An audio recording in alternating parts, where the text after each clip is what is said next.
Adequate dietary iodine is required for normal thyroid function. In fact, the two thyroid hormones are named after how many iodine atoms they contain, T3 and T4. Now, given that iodine is extensively stored in the thyroid gland itself, it's not something you have to get every day, but your overall diet needs to have some good source. Unfortunately, the common sources aren't particularly health-promoting. Iodized salt, dairy foods, because iodine-based cleansers like betadine are used to sanitize the udders, which results in some iodine leaching into the milk. They also add iodine to cattle feed. Some commercial breads have iodine-containing food additives.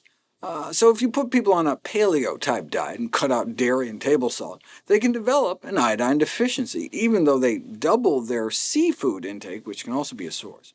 What about those switching to diets centered around whole plant foods? They're also cutting down on ice cream and Wonder Bread, and if they're not eating anything from the sea, seaweed, sea vegetables, they can run into the same problem. Her parents reported striving to feed her only the healthiest foods. The 3-year-old only got plant-based, unsalted, unprocessed foods with no vitamin supplementation. Now, that could have been deadly. With no vitamin B12, those on strictly plant-based diets can develop irreversible nerve damage.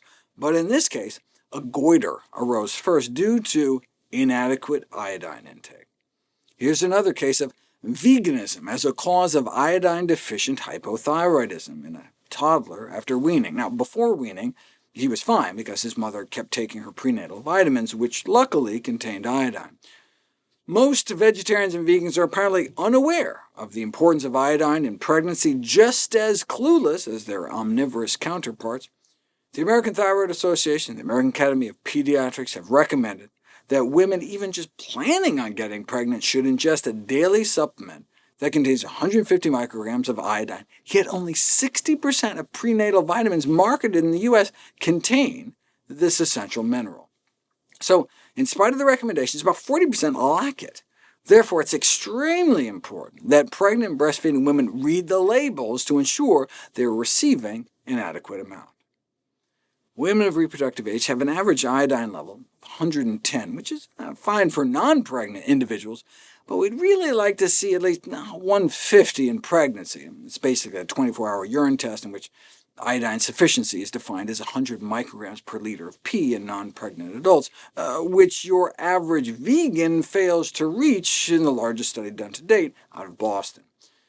The recommended average daily intake is 150 micrograms a day for most people, which you can get in like a cup and a half of cow's milk.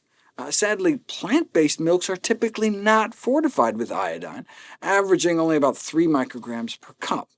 In the largest systematic study to date, although many plant-based milks are fortified with calcium, they only found just 3 of 47 fortified with iodine.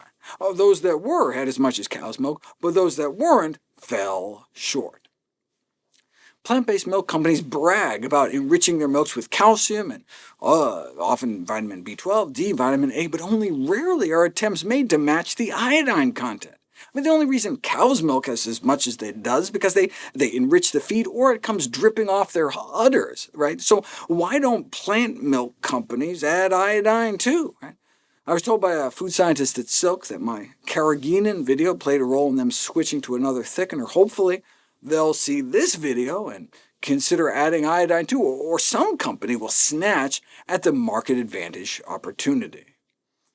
The researchers conclude that individuals who consume plant-based milks not fortified with iodine may be at risk for iodine deficiency unless they consume alternative dietary iodine sources, the healthiest of which is sea vegetables, which we'll cover next.